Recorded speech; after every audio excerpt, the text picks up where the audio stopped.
छतिया महाविद्यालय सड़क सुरक्षा सचेतनता शिविर अनुष्ठित। छतिया महापुरुष हाड़ीदास महाविद्यालय जातीय सड़क सुरक्षा सचेतनता शिविर अनुष्ठित हो जाइछि।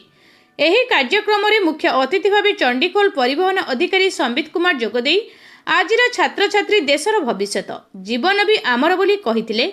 सम्मानित अतिथि भाव प्रोजेक्ट निर्देशक सूरज सिंह, राजपथ रक्षणाबेक्षण अधिकारी मुख्य भावग्राही दास, आंचलिक अधिकारी वीरेंद्र सिंह, सड़क सुरक्षा अधिकारी प्रभात कुमार लेंका, प्रमोद दास समेत महाविद्यालयर अध्यक्ष मनोज मिश्र एवं निरंजन पात्रଙ୍କ अध्यक्षतार जोगदे छात्र छात्री मानकु सचेतन कराइथिले। महाविद्यालयर छात्र छात्री को सड़क सुरक्षा सचेतनता उपरे प्रतियोगिता अनुष्ठित होइथिला। एनै कृति प्रतियोगी को अतिथि माने हेलमेट प्रदान करी शून्य दुर्घटना उपरे सचेतनता कराइथिले एवं टीपीसीएल छतिया विद्युत कार्यालय पक्षरु सुरक्षा दिवस पालन नै कर्मचारी माने रोड शो करथिले।